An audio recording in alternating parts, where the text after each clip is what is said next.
ونشهد أن لا إله إلا الله وحده لا شريك له ونشهد أن سيدنا وسندنا وحبيبنا وحبيب ربنا وطبيب في قلوبنا ومولانا محمدا عبده ورسوله الذي أرسله الله تعالى بالحق بشيرا ونذيرا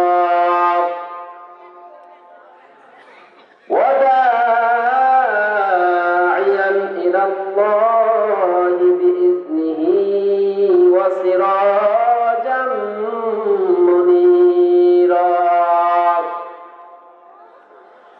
أما بعد فقد قال الله تبارك وتعالى في كلامه المجيد والفرقانه الحميد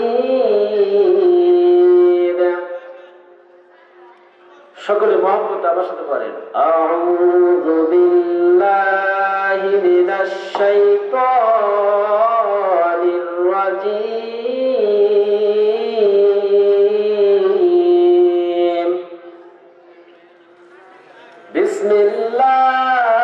বিসমিল্লাহির রাহমানির রহিম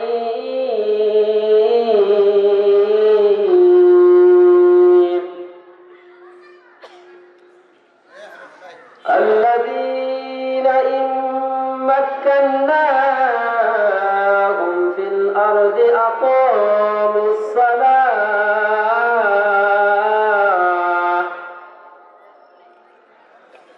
أقاموا الصلاة وآتوا الزكاة وأمروا بالمعروف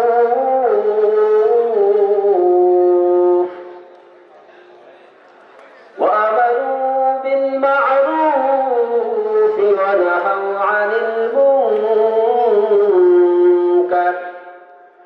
ولله عاقبة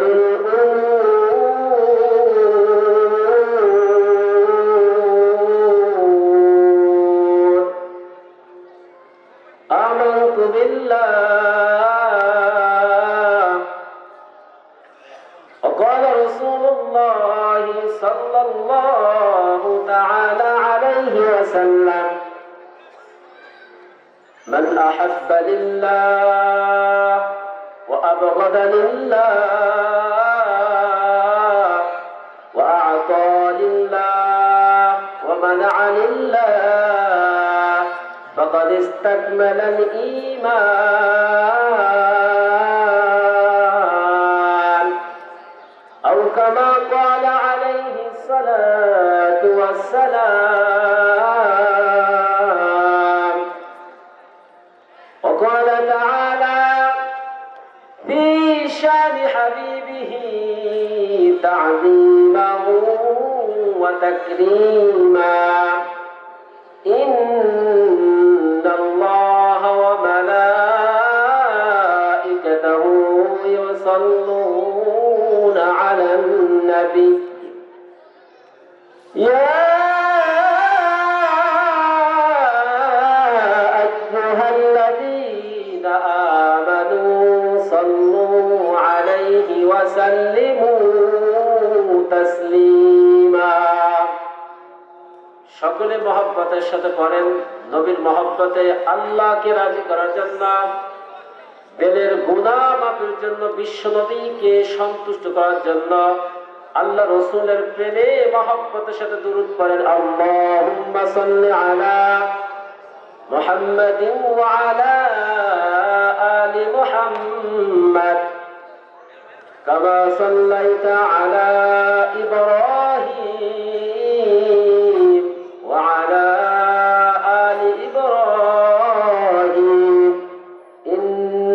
إنك حميد مجيد اللهم بارك على محمد وعلى آل محمد كما باركت على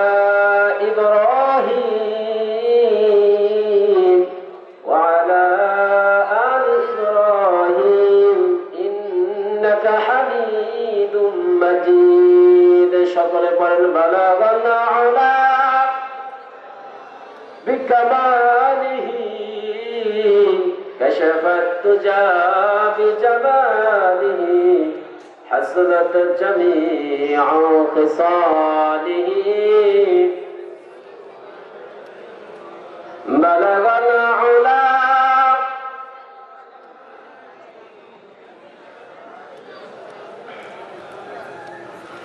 حسنت جميع خصاله صلوا عليه وآله محمد آقر محمد آقر كفر کو مٹایا کفر کو مٹا کر توحید کو سکھایا بلغ العلا بكماله كشف الدجى بجماله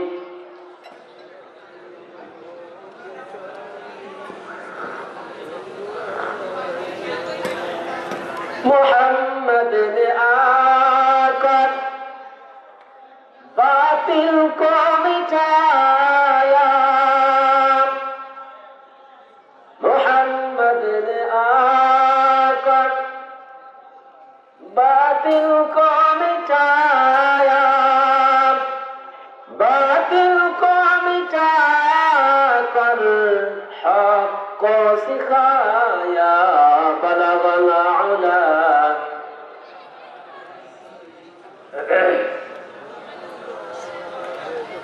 حسنت جميع خصاله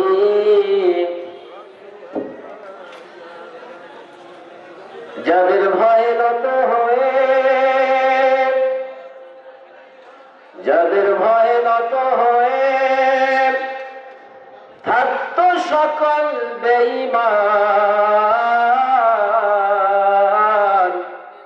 সেই বীরেরা কইরে তোরা কোথায় গেল সেই ঈমান বালাগাল আলা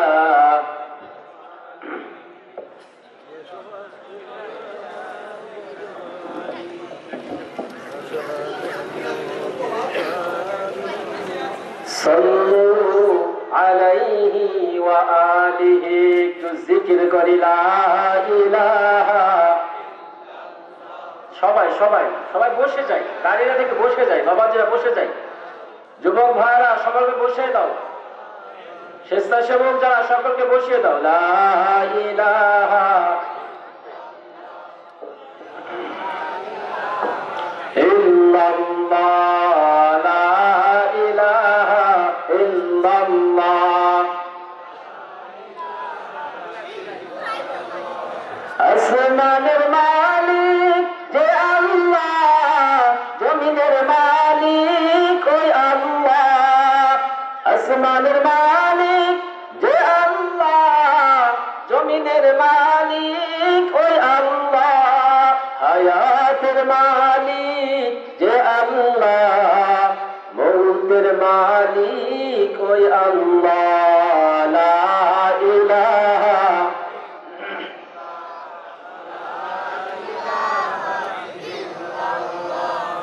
لا إله إلا الله لا إله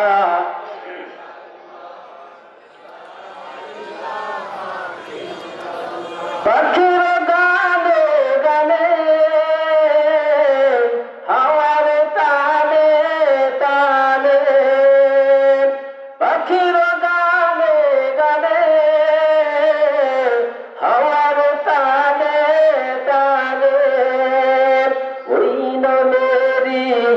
গাই মহিমা, ওই নামেরই গাই মহিমা, হইয়া পাগল পারা। ইল্লাল্লাহ ইল্লাল্লাহ, নেই কেহ নেই আল্লাহ সারা, বলো লা ইলাহা।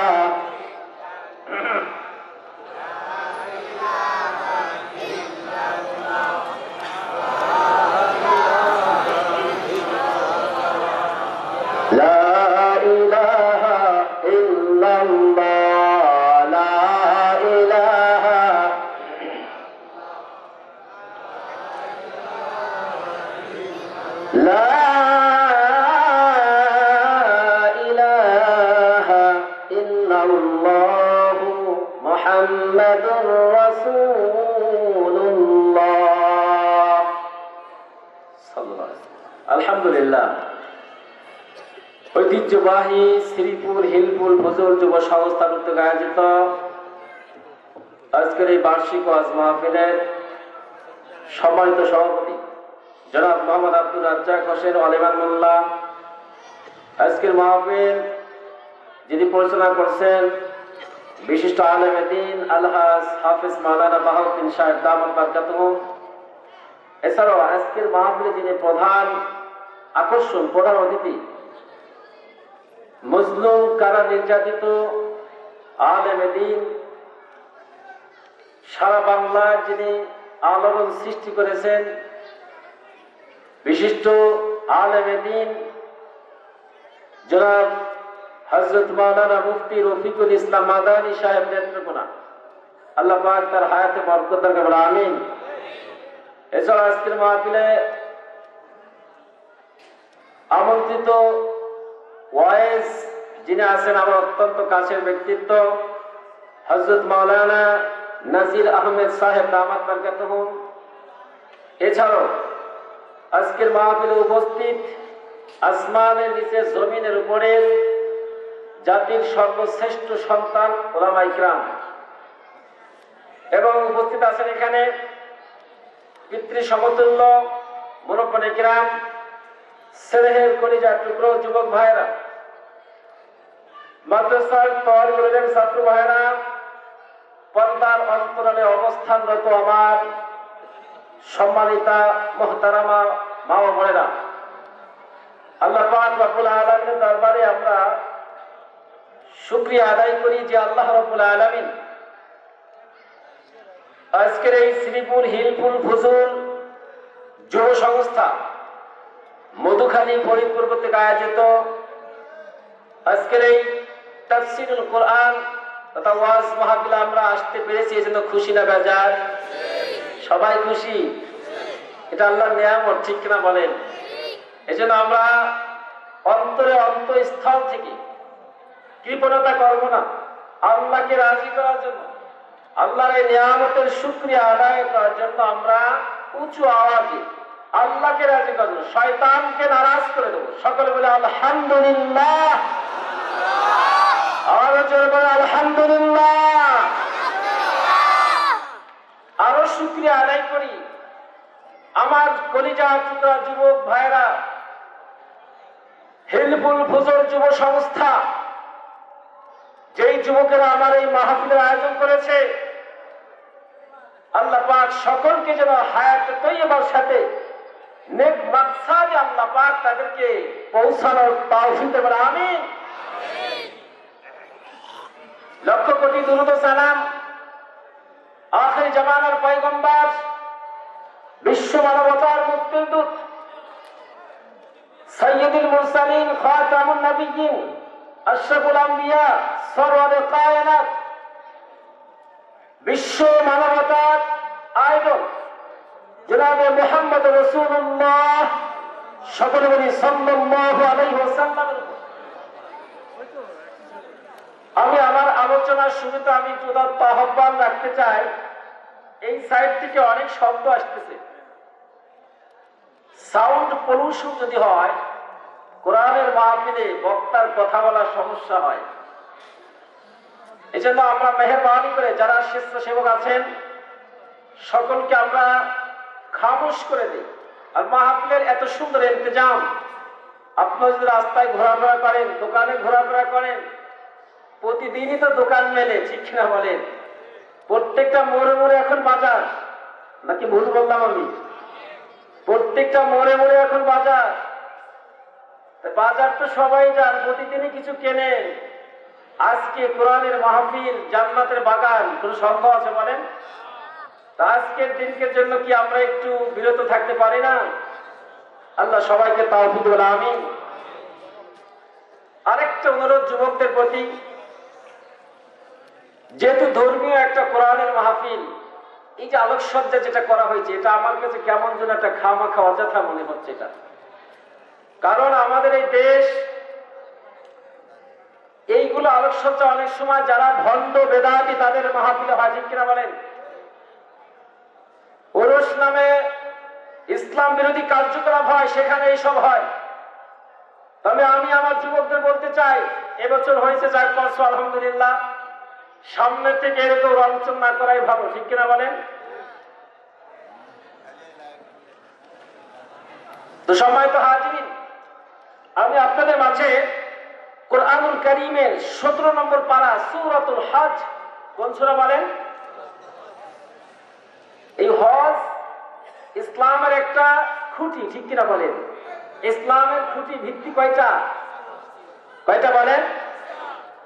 হযরত আবু হুরায়রা রাদিয়াল্লাহু তাআলা আনহু থেকে বর্ণিত, রাসূল করিম সাল্লাল্লাহু আলাইহি ওয়াসাল্লাম বলেন, ইসলামের ভিত্তি হলো 5টা। বুনিয়াল ইসলামু আলা খামস, শাহাদাতু আল্লা ইলাহা ইল্লাল্লাহ ওয়া আন্না মুহাম্মাদার রাসূলুল্লাহ ওয়া ইকামিস সালাহ ওয়া ইতাইজ যাকাহ ওয়াল হজ্জ ওয়া সাওম রমাদান।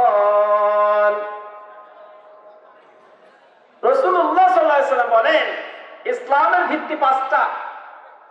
1 নম্বর হলো কালেমা পাঠ করা, 2 নম্বর নামাজ, 3 নম্বর যাকাত, 4 নম্বর হজ্জ বাইতুল্লাহ।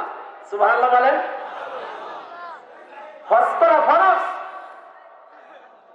যাদের সামর্থ্য আছে আমি তাদেরকে উদাত্ত আহ্বান জানাই, জীবনে একবার হজে যাওয়া ফরজ। এই ফরজ বিধান যদি আপনি পালন না করে যান, আপনার উপর যদি ফরজ হয়ে থাকে, আল্লাহ রাসূল বলেছেন, আমি জানি না সে ইহুদি হয়ে মরল না খ্রিস্টান হয়ে মরল, আমি জানি না নবী সেটা, ঠিক কিনা বলেন? আল্লাহ আমাদের সকলকে বারবার মক্কা মদিনায় হজ্জে বাইতুল্লাহ যাওয়ার তৌফিক দেন, আমিন। সম্মানিত হাজিরিন, সূরা হজের 41 নম্বর আয়াত তেলাওয়াত করেছি আমি। কত নম্বর আয়াত বলেন? এবং রাসূল সাল্লাল্লাহু আলাইহি ওয়াসাল্লামের অসংখ্য হাদিস থেকে একটুকু হাদিস তেলাওয়াত করেছি। আল্লাহ পাক যদি তৌফিক দেন, এর উপর আলোচনা করব। আল্লাহ আমাদের সকলকে আমল করার তৌফিক দেন, আমিন। সম্মানিত হাজিরিন, এই আয়াত বুঝার আগে আমাদের একটু আলোচনা করা দরকার। সেটা হলো, আচ্ছা বলেন, এই পৃথিবীতে আমাদের চলার জন্য আলেম ওলামার দরকার আছে কিনা বলেন? আছে কিনা বলেন? আলেমদের কথা মানার দরকার আছে কিনা বলেন? আলেম ওলামা যেটা বলে সেটা মানার দরকার আছে কিনা বলেন? এটা আপনার আমার কথা না, আল্লাহ রাসূলের কথা। সুবহানাল্লাহ বলেন। তো আলেমদের কথা যদি আপনি মানার দরকার হয়, এই কিন্তু রাখেন। এরপরে আমি আলোচনা কোরআনের তাফসীর, তারপরে এরপর আলোচনা করবো ইনশাআল্লাহ। বাকি এই আয়াতের মধ্যে আল্লাহ তাআলা বলেন, এই পৃথিবীতে রাজত্ব, শাসন ক্ষমতা কাদের হাতে যাবে? দরকার আছে কিনা জানা, এটা বলেন। দরকার আছে কিনা বলেন? যদি বলেন যে হুজুর রাজনীতি সাবজেক্ট আপনাদের না, এটা হলো আমাদের মতো অন্য যারা একটু কোরআন হাদিস বোঝে না, আলেম ওলামা না, দাড়ি আছে, ক্লিন শেভ করে, ফাসিক ফুজ্জার, তাদের কাছ থেকে আমরা রাজনীতি শিখবো, কিন্তু বিষয়টা কি তেমন বলেন? আমি কোরআন থেকে আয়াত করছি, কিসের থেকে বলেন? আমার কথা না, আল্লাহর কথা। যদি আপনি আয়াতকে অস্বীকার করেন, ঈমান থাকবে? থাকবে বলেন? আল্লাহ পাক বলেন, মা ফাররাতনা ফিল কিতাবি মিন শাই।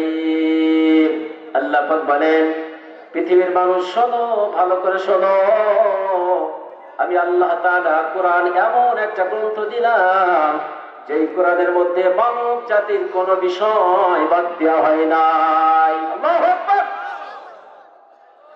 নামাজের বিধান যেরকম কোরআনে আলোচনা আছে, রোজার বিধান কোরআনে আলোচনা আছে, ঠিক কিনা বলেন? যাকাতের বিধান কোরআনে আলোচনা আছে, মৃত্যুর পরে কবরে কি হবে সে আলোচনা আছে, জান্নাত জাহান্নামের আলোচনা আছে, অর্থনৈতিক জিন্দেগি কিরকম হবে সে আলোচনা আছে। ঠিক তদ্রূপ ভাবে সম্মানিত হাজিরিন, আল্লাহ পাক কোরআনের শাসন কার্য কারা চালাবে, তাদের বৈশিষ্ট্য কেমন হবে, এই আলোচনা আল্লাহ করেছেন। সুবহানাল্লাহ। আল্লাহ পাক এই আয়াতে বলেন, আল্লাযীনা ইম্মাক্কান্নাহুম ফিল আরদ, জমিনের মধ্যে রাষ্ট্রের গুরুত্বপূর্ণ দায়িত্ব কারা পালন করবে, শাসন ক্ষমতায় কারা বসবে, দেশ পরিচালনা কারা করবে, উপজেলা পরিচালনা কারা করবে, পৌরসভা পরিচালনা কারা করবে, ইউনিয়ন পরিচালনা কারা করবে, কাউন্সিলর কারা হবে, ওয়ার্ডে ওয়ার্ডে মেম্বার জনপ্রতিনিধি কারা হবে, আল্লাহ পাক তাদের কয়েকটা বৈশিষ্ট্য এই আয়াতে বলেছেন। সুবহানাল্লাহ। শুনতে আপনারা রাজি আছেন নাকি বলেন? রাজি আছেন? রাজি আছেন? তো এখন পাশের আলোচনা যায়, পূর্বের আলোচনায় ফিরে যায়। বলে হুজুর রাজনীতির আলোচনা কিভাবে করেন আপনি? ভালো করে শোনেন, ভালো করে শোনেন। আপনার জিন্দেগি আমার জিন্দেগি আলেমদের থেকে মানার বাইরে কোন জিন্দেগি হতে পারে না।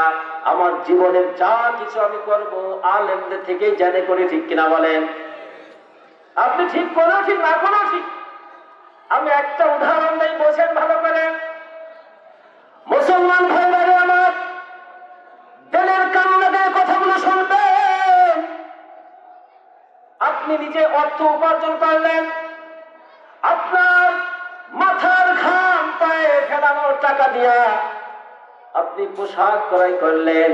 আচ্ছা বলেন তো দেখি, আপনি একটা পায়জামা বানালেন, অথবা আপনি ভালো দামি একটা লুঙ্গি ক্রয় করলেন ১,০১২ টাকা দিয়ে, অথবা আপনি একটা পায়জামা, সুন্দর পায়জামা প্যান্ট তৈরি করলেন। আচ্ছা বলে, আপনি এই লুঙ্গি পায়জামা প্যান্ট এইটাকে আপনি টাকলুর নিচেই পড়তে পারবেন কিনা? পারবেন? পারবেন? জবাব দেন, জবাব দেন। পারবেন? কেন পারবেন না? কাদের থেকে শুনছেন নিষেধ এইটা? কাদের থেকে শুনছেন? ভার্সিটির টিচার থেকে, কলেজের টিচার থেকে, ব্যারাকের মাস্টার থেকে? না না না, এই কথাটা আপনি শুনছেন আল্লাহর প্রতিনিধি জমিনে নবীর নায়েবে রাসূল যারা আলেমদের থেকে, ঠিক কিনা বলেন? আল্লাহ রাসূল হাদিসে বলেছেন এই কথাটাই নবীর ধারাভাষ্যকার আলেম ওলামা নিজেদের থেকে কোনো কথা বলেন না। আলেমরা, আল্লাহ রাসূল বুখারী শরীফের হাদিসের মধ্যে ফরমান, قال رسول الله صلى الله عليه وسلم ما أسفل من الكعبين من الإزار في النار।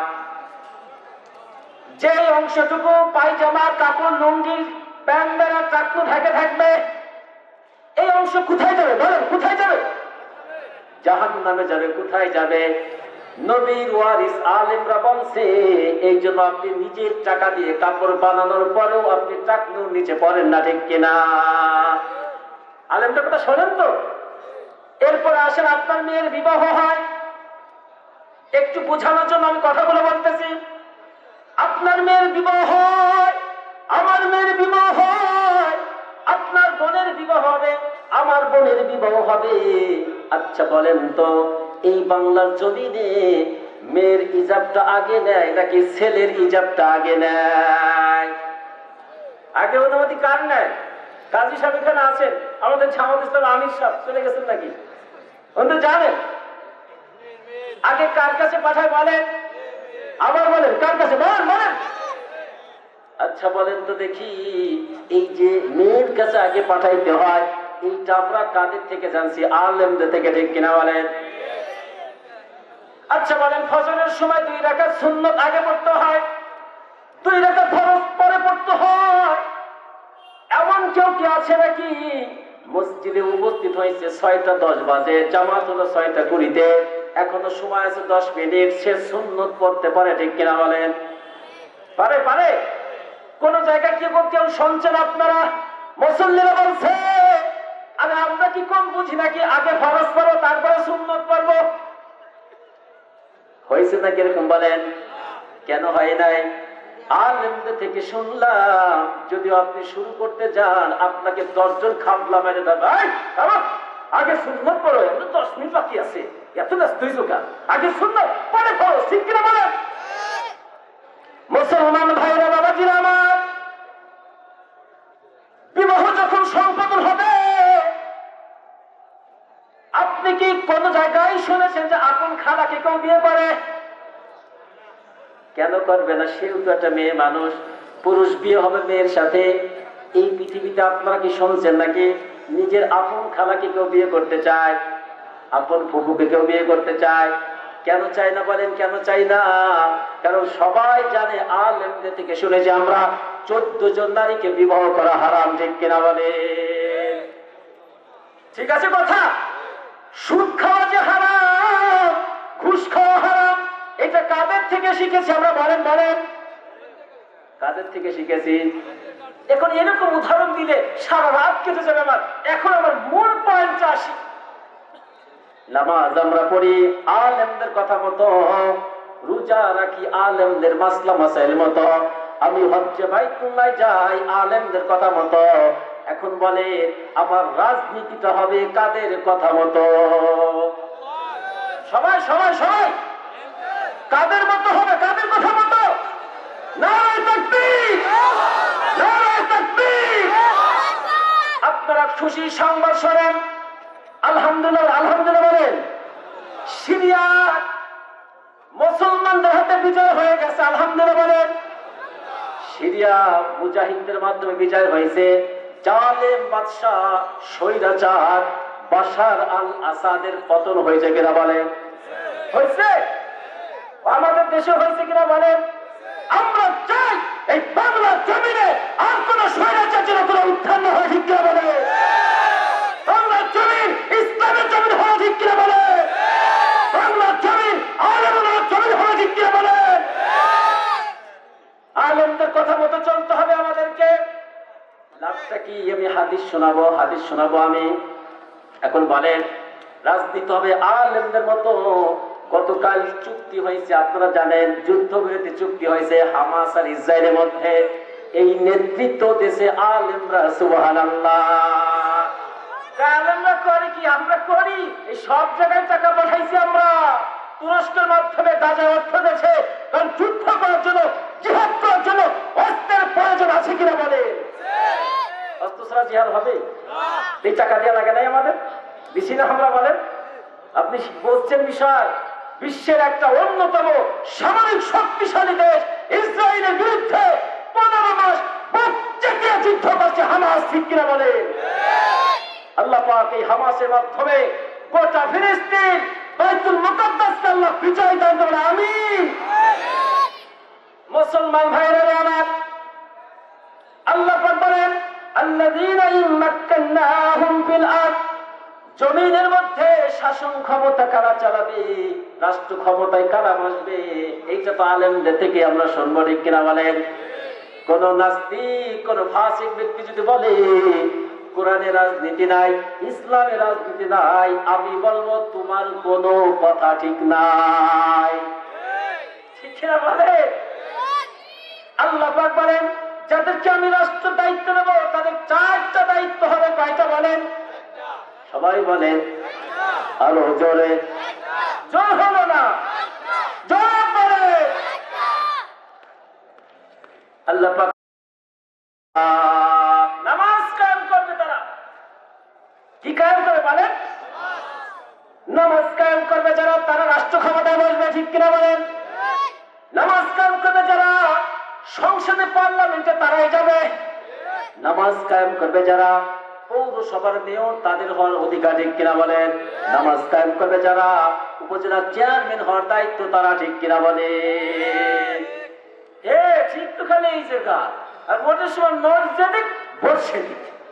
আমার ভাইয়ের চরিত্র ফুলের মতো পবিত্র, নামাজ পড়ে না এক ওয়াক্ত, রোজা না রাখার সত্য, ঠিক কিনা বলেন? এইরকম নেতার পিছনে দৌড়ানো যাবে বলেন? না না না, দৌড়ানো যাবে না। আল্লাহ পাক নিষেধ করেছেন, আকামুস সালাহ, জমিনের দায়িত্ব যাদেরকে দেওয়া হবে, রাষ্ট্রের গুরুত্বপূর্ণ পদে যারা অধিষ্ঠিত হবে, তাদের প্রথম দায়িত্ব হবে নামাজ কায়েম করা। আল্লাহু আকবার বলে। নামাজ যারা পড়ে ইনসাফ তারা কায়েম করে, ঠিক কিনা বলেন? নামাজ নাই যেই দলে, আপনি আমি থাকবো না সেই দলে, ঠিক কিনা? নামাজ নাই যেই নেতার মধ্যে, আমি তার পিছনে ঘুরতে পারি না। নামাজ নাই যেই নেতার মধ্যে, তার সাথে আমি থাকতে পারি না, ঠিক কিনা বলেন? হোক সে গরিব, কোনো সমস্যা নাই, যদি নামাজি হয়ে যায় আমরা তার পিছনে থাকতে রাজি আছি, ঠিক কিনা? ছোট্ট একটা ঘটনা বলি, বলবো নাকি বলেন? হযরত ওমর রাদিয়াল্লাহু তাআলা আনহু খলিফাতুল মুসলিমিন, ইসলামের দ্বিতীয় খলিফা বলা হয়। কোন খলিফা বলেন? জোরে বলেন। ইসলামের দ্বিতীয় খলিফার নাম কি বলেন? নরম মানুষ না গরম মানুষ? কিরম নরম না গরম?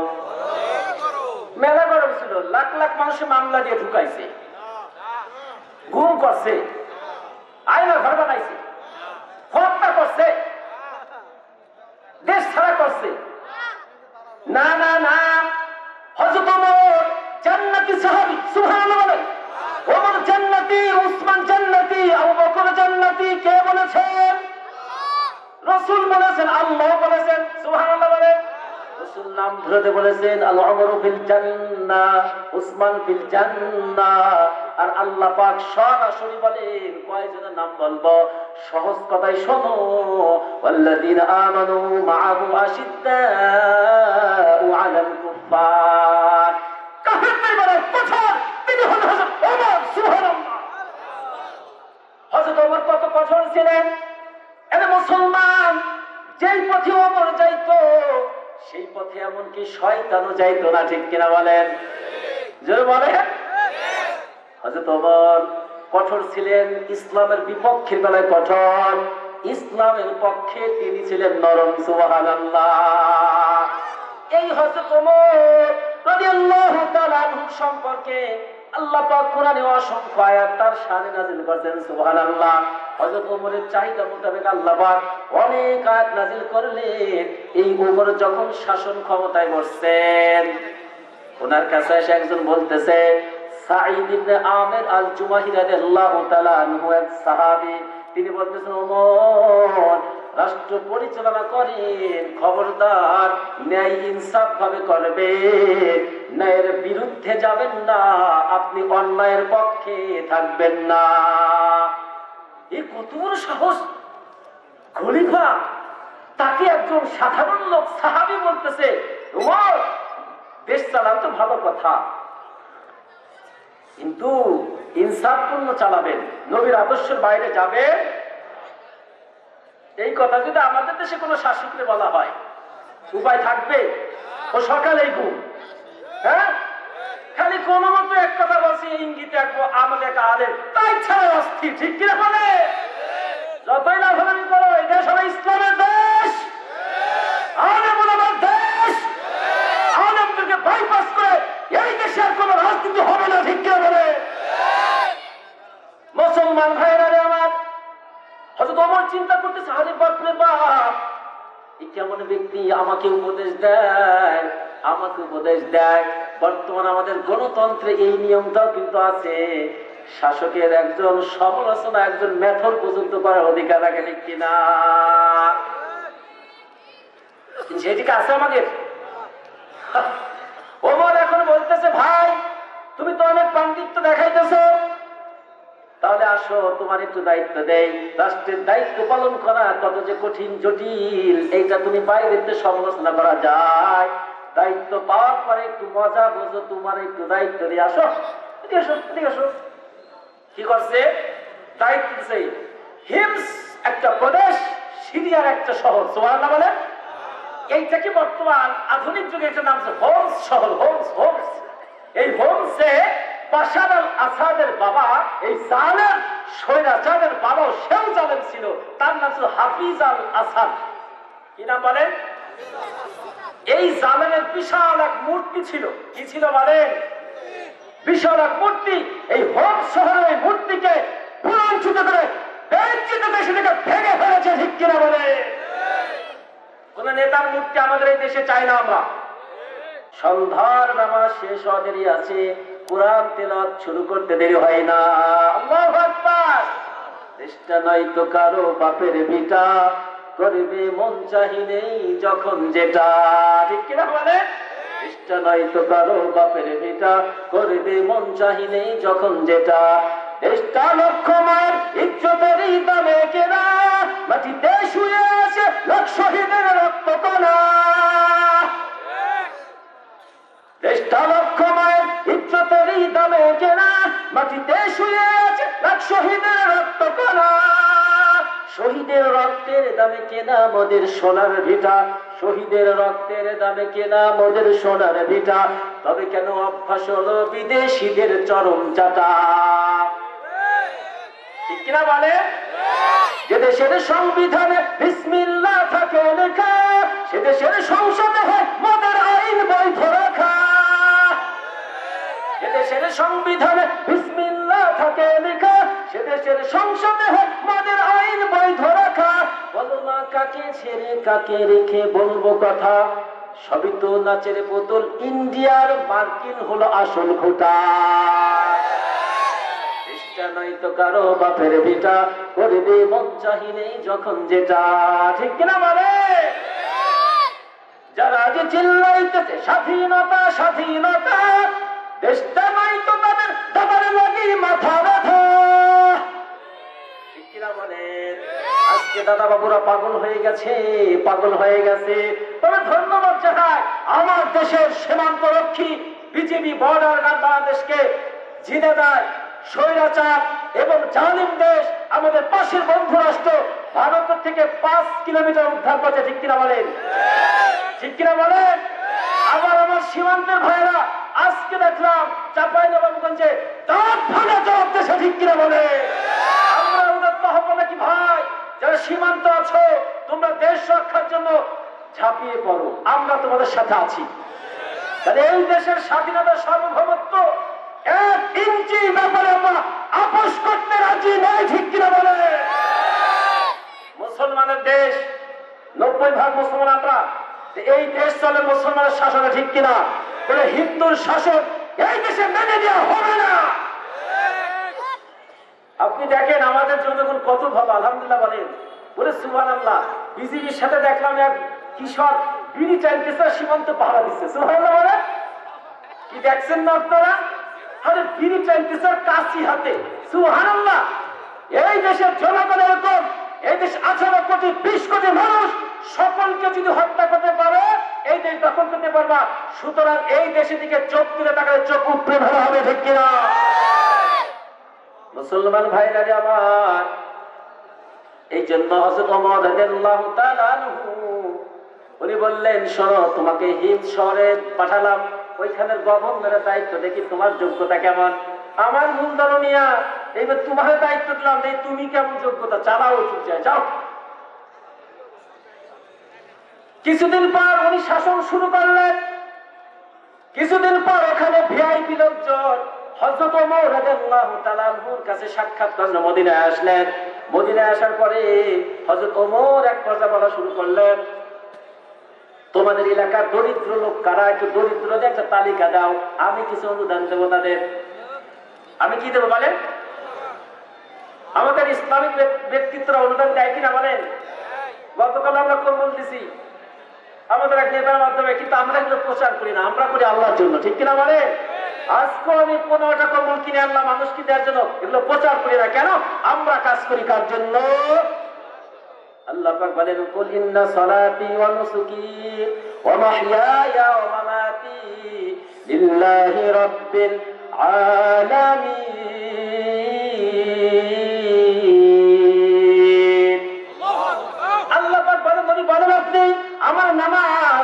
যাকাত, আমার কুরবানি, আমার হায়াত, আমার মৌত, আমার রাজনীতি, আমার সব কিছু হবে একমাত্র আল্লাহর জন্য, ঠিক কিনা বলে? আমাদের দেশে দান করে পুরো বাপরে বাপরে দাতা, কম্বল আনে 45 টাকা পিস, ধরলে পরে ওই পাশে সব দেখা যায়। তাও আবার ওই আইনে সাংবাদিক খবর দিয়ে প্রেস কনফারেন্স করে ব্যানার ডিজিটাল মোটামুটি চ্যানেল আইনে কম্বল দিবি একটা, 20 জন দ্বারা কয় ছবি তুলে ফটো সেশন হচ্ছে, ফটো সেশন হচ্ছে। মুসলমান ভাইরা রে আমার, হযরত ওমর বললেন একটু গরিবের তালিকা দাও। সবাই তালিকা পেশ করলো। আল্লাহু আকবার, আল্লাহু আকবার। যত তালিকা দেশে তার প্রথম তালিকা দেখলেন হিমসের গভর্নর সাঈদ ইবনে আমির আল জুমাহির নাম, সুবহানাল্লাহ। উনি প্রশ্ন করেন আশ্চর্য হয়ে, আরে ভাই তোমাদের গভর্নর কি এত গরিব? হ্যাঁ, তার এত গরিব, তার আমাদের রাজ্যে গরিবদের কাতারে এসে পড়ে। হযরত ওমর অত্যন্ত খুশি হয়ে গেলেন, সুবহানাল্লাহ। হযরত ওমর ওনাদের যাওয়ার সময় একজন দূত দিয়ে 1000 স্বর্ণ মুদ্রা ওই সাঈদের জন্য প্রেরণ করলেন, সুবহানাল্লাহ। দূত চলে গেল হোমস শহরে। যাওয়ার পরে সাঈদ ইবনে আমিরকে ডেকে বলল, ভাই হযরত ওমর খলিফাতুল মুসলিমিন আপনার জন্য 1000 স্বর্ণ মুদ্রা পাঠাইছেন, উপরে হুকুম দিয়েছেন। এই কথা শোনার সঙ্গে সঙ্গে উনি ইন্না লিল্লাহি ওয়া ইন্না ইলাইহি রাজিউন জোরে পড়লেন। আর আমরা কি করতাম? ভাই সিমাল খালি তাড়াতাড়ি ব্যাংকে ঢুক, এদিকে আনিস নি, কিন্তু না দেখে ব্যাংকে সরাসরি ট্রান্সফার কর, ঠিক কিনা বলে? সামান্য মেয়র, উপজেলা চেয়ারম্যান, এমপি হলে বিদেশে বাড়ি থেকে 450, ঠিক কিনা বলে? এদেশের মন্ত্রী পাওয়া যায় নাই। মুসলমান ভাইরা আমার, সাঈদ ইবনে আমির ইন্না লিল্লাহ বলার সাথে সাথে ওনার বিবি ঘর থেকে বললেন, কি হয়েছে গো, খলিফা কি মারা গেছেন? কয় না, তার চেয়ে বড় বড় বিপদ। সাহাবা ইকরাম কি কেউ মারা গেছেন? কয় না। জিহাদ করছেন? কয় না। কয় কি হয়েছে তাহলে বলো? কয় বিবি গো, আমার জন্য 1000 মুদ্রা পাঠাইছে, এটা আমার দুনিয়ার লোক কেমন যেন ঢুকে যাচ্ছে। ও বিবি, আমার কথা শোনো, আমি এই দূর থাকা অবস্থায় এই স্বর্ণ মুদ্রা এখনই দান করে দাও, এই অর্থ তো আমি চাই না। কারণ রাসূল বলেছেন, হুব্বুদ দুনিয়া রাসু কুল্লি খাতিআ, দুনিয়ার মহব্বত সমস্ত গুনার মূল। রাসূল আরেকটা হাদিসে বলেছেন, কুন ফিদ দুনিয়া কাআন্নাকা গরীবুন আও আবিরুস সাবিল, দুনিয়ায় তুমি এমন ভাবে থাকো যেমন মুসাফির বা পথিক থাকে। সুবহানাল্লাহ বলেন। সাঈদ ইবনে আমির সব দান করে দিল। এই দৃশ্য দূর দেখার পরে মদিনায় ফিরে গেল। হযরত ওমরকে সব ঘটনা বিস্তারিত খুলে বলল। হযরত ওমর এত খুশি হলেন, ওমর রাদিয়াল্লাহু তাআলা আনহু বললেন, আমার এমন জনপ্রিয় শাসক আমার একটু দেখতে মন চায়, আমি তার একটু জিয়ারতে যাব। সুবহানাল্লাহ। আমাদের দেশে তো দুর্নীতি ধরা বলে, আমার দলের লোক না, ওরা বিরোধী দলের, ওরা বহিষ্কৃত নেতা, ওরা আমাদের বিদ্রোহী গ্রুপ, ঠিক না বলে? কেউ কেউ তো বলেই ফেলেছে, আমাদের দলের সদস্য হইতে না। মুসলমান ভাইরা আমার, রাসূলের সাহাবী ওমর সিরিয়ার হিমসে চলে গেলে খলিফা আসছে বলে সবাই জনগণ জড়ো হয়েছে। এইবার হযরত ওমর সবার কাছে প্রশ্ন করতেছে, শোনো, আমার এই সাঈদের বিষয়ে তোমাদের কোনো অভিযোগ আছে নাকি বলো?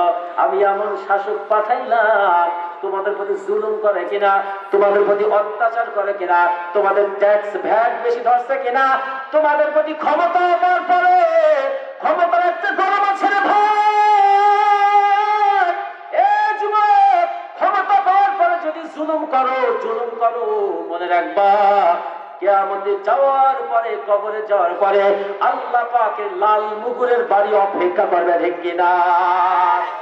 এখন সবাইকে জিজ্ঞাসা করে, সবাই বলতেছে, ওমর 4টা অভিযোগ আছে আমাদের বাদশার, আমাদের শাসনকর্তা মেয়র বা গভর্নরের বিরুদ্ধে। কয়টা বলেন? কয়টা? বলতে 4টা। কয় বলো কি? আমাদের শাসক এই গভর্নর আমাদের অফিসে প্রতিদিন একটু দেরি করে আসে, টাইম মতো আসতে পারে না, সাংঘাতিক ব্যাপার। এরপরে 2 নম্বর অভিযোগ বলো। 2 নম্বর অভিযোগ হলো সপ্তাহে একটা দিন তাকে আমরা খুঁজে পাই না। 3 নম্বর অভিযোগ হলো রাত্রি বেলায় আমাদের এই বাদশাকে, আমাদের এই শাসককে, আমাদের এই পৌর মেয়র অথবা উপজেলা চেয়ারম্যান বা এমপি সাহেব যাই বলেন না কেন, এনাকে আমরা সন্ধ্যার পরে আর খুঁজে পাই না। 4 নম্বর অভিযোগ হলো এই আমাদের শাসক অফিসে যখন কাজ করে, ফাইল পত্র নিয়ে যখন কাজ করে, মাঝে মধ্যে দেখি কি যেন চিন্তা ভাবনা করে। চিন্তা ভাবনা করতে করতে হঠাৎ করে বেহুশ হয়ে জমিনে পড়ে যায়। হযরত ওমর বলতে, ভাই ভালো করে শোনেন, কোন নেতার পিছে দৌড়া যুবক, এই কথাটা ভালো করে শোনো ভাই।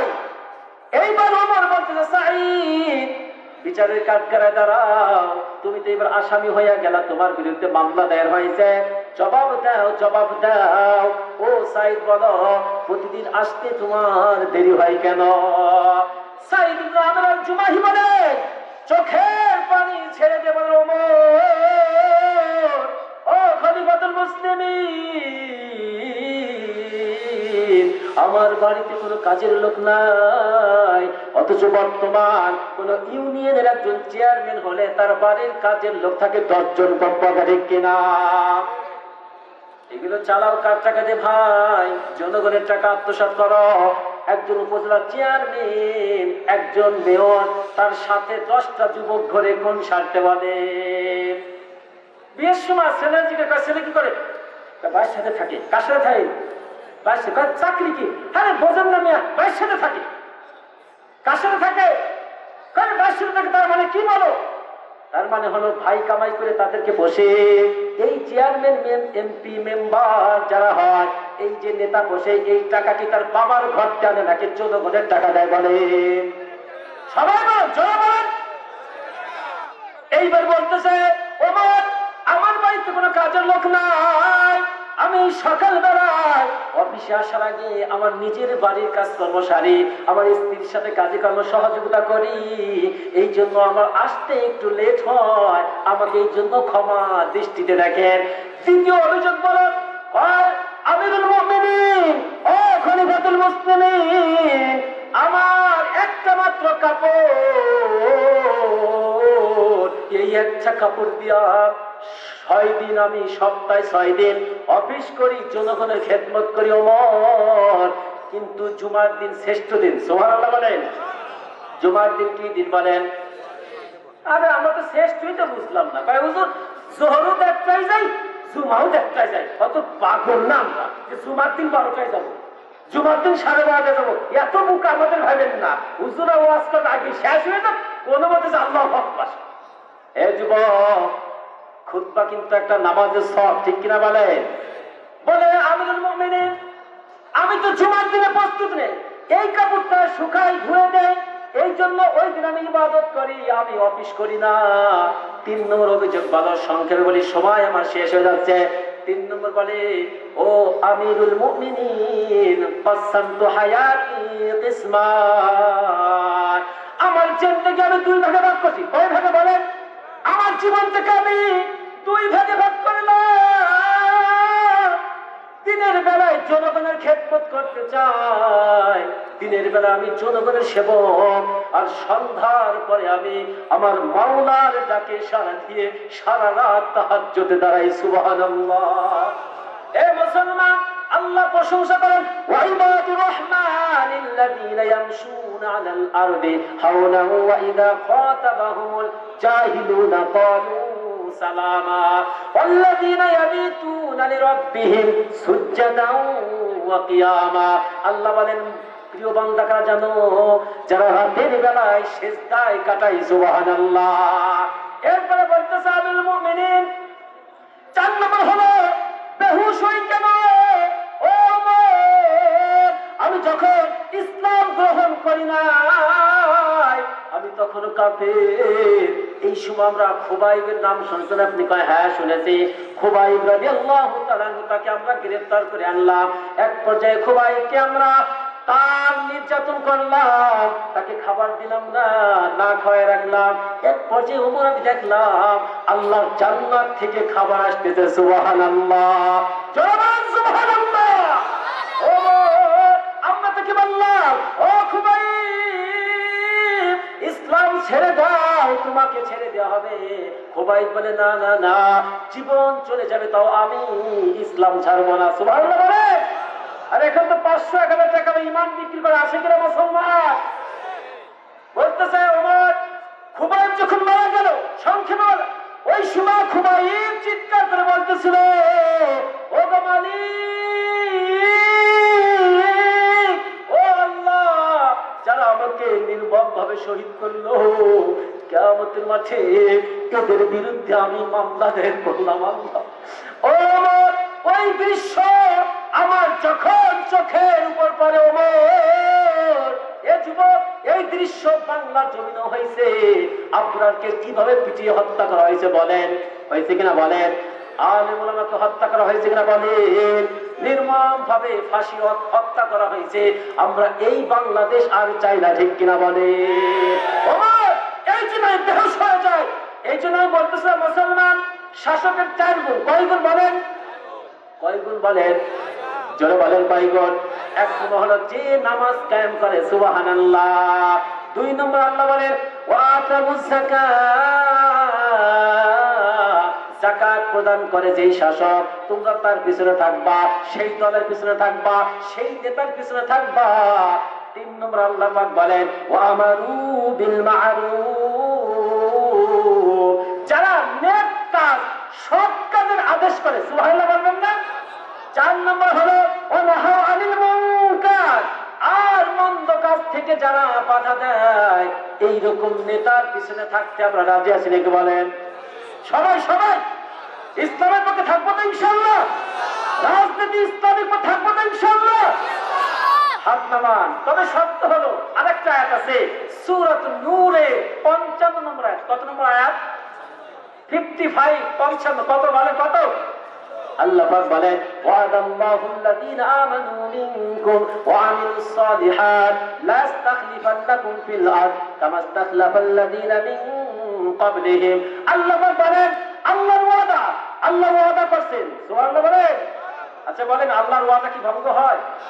হ্যাঁ, আল্লাহর ওয়াদা কখনো ভঙ্গ হয় না। আল্লাহ বলেন আমি ওয়াদা করলাম যারা ওয়াদাল্লাহুল্লাযীনা আমানু মিনকুম, তোমাদের মধ্যে যারা ঈমান আনছে। সুবহানাল্লাহ বলেন। ঈমান আনতে হবে। কি আনতে হবে? ঈমানের বেলা কোনো ছাড় হবে না, ঠিক কিনা বলেন? ঈমান থাকবে মজবুত, আমল থাকবে সঠিক, ইসলামী রাষ্ট্র কায়েম হবে হবে ইনশাআল্লাহ। আল্লাহ বলেন যারা ঈমান আনছে ওয়া আমিলুস সালিহাত, আমলে সালেহ যারা করছে, এইরকম ঈমানদার যখন হবা তোমরা, আমি আল্লাহ পাকের ওয়াদা লা ইস্তাখলিফান্নাকুম ফিল আরদ, আমি জমিনের শাসন দায়িত্ব আমি তোমাদের দেব। সুবহানাল্লাহ, নারে তাকবীর। কোরআন হাদিস যেখানে, আলেম ওলামা যেখানে, আল্লাহ সকলকে কবুল করে আমিন। তো আমরা আলোচনা বিষয় হলো যে আমরা রাজনীতি, সমাজনীতি, অর্থনীতি যা কিছু করব কার জন্য করব? ইসলামের পক্ষে আমরা থাকবো ইনশাআল্লাহ। আল্লাহ আমাদের তৌফিক দান করে আমিন। অল্প সময় আলোচনা করলাম কোরআন হাদিস থেকে। যদি আমার ব্যক্তিগত আচরণ আপনার কষ্ট পান, ক্ষমা প্রার্থী। সময় নাই, অল্প সময় দিচ্ছে আমাকে। যাই হোক, আল্লাহ পাক দোয়া করেন আবার যদি দেখা হয় অন্য বিষয় আলোচনা হবে। আসসালামু আলাইকুম ওয়া রাহমাতুল্লাহি ওয়া বারাকাতুহু।